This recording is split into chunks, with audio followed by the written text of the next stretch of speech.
আজকের ঘটনা যে ঢাকা বিশ্ববিদ্যালয়ের একজন শিক্ষক তিনি রমজান মাসে বিশ্ববিদ্যালয়ের শিক্ষার্থীদেরকে বিশ্ববিদ্যালয় আঙ্গিনায়, যে বিশ্ববিদ্যালয়ে জায়গা দান করেছে একজন মুসলমান নবাব, যে বিশ্ববিদ্যালয় চলে বেশিরভাগ মুসলমানদের করের টাকায়, সেই বিশ্ববিদ্যালয় মুসলমানদের জায়গায় মুসলমানদের টাকা, বেশিরভাগ মুসলমানদের টাকা যেখানে, সেখানে সেই প্রতিষ্ঠানে কোরআনে কারীম তেলাওয়াত করা হয়েছে। তার জন্য শোকজ যিনি জারি করেছেন, তাকে আজকে শিক্ষার্থীরা যে কোরআনে কারীমের তেলাওয়াত শুনিয়েছেন তার কক্ষে গিয়ে আপনারা দেখেছেন।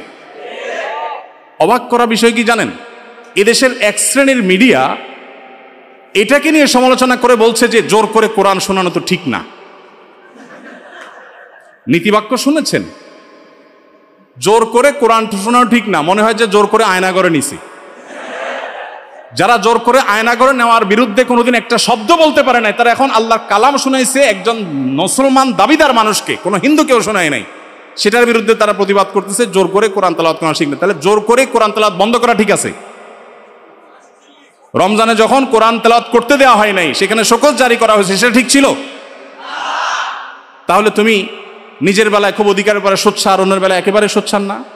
দেখুন, আমাদেরকে মানবাধিকারের কথা বলা হয়, আমরাও মানবাধিকারের কথা বলি, কিন্তু আমরা মানবাধিকার বলতে মিন করি একটা, ওরা মানবাধিকার বলতে মিন করে সমকামিতা, সমকামীদের অধিকার।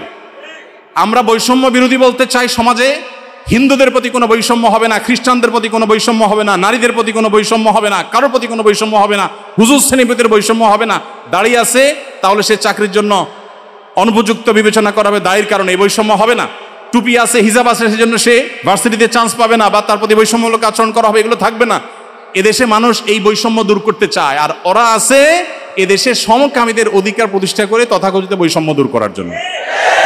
তো আমাদের বৈষম্য বিরোধী চেতনা আর তাদের বৈষম্য বিরোধী চেতনা এক না।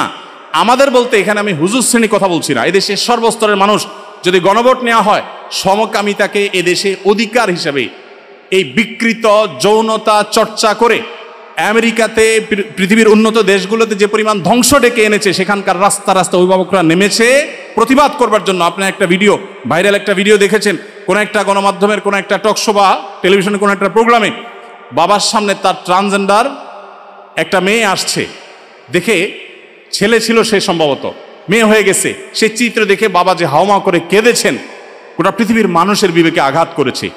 এই বিকৃত যৌনাচারের যারা প্রবর্তক, যারা এর ধ্বজাধারী, এরা ওই বিকৃত জিনিসটাকে আমাদের দেশে প্রবেশ করাবার অপচেষ্টায় লিপ্ত আছে।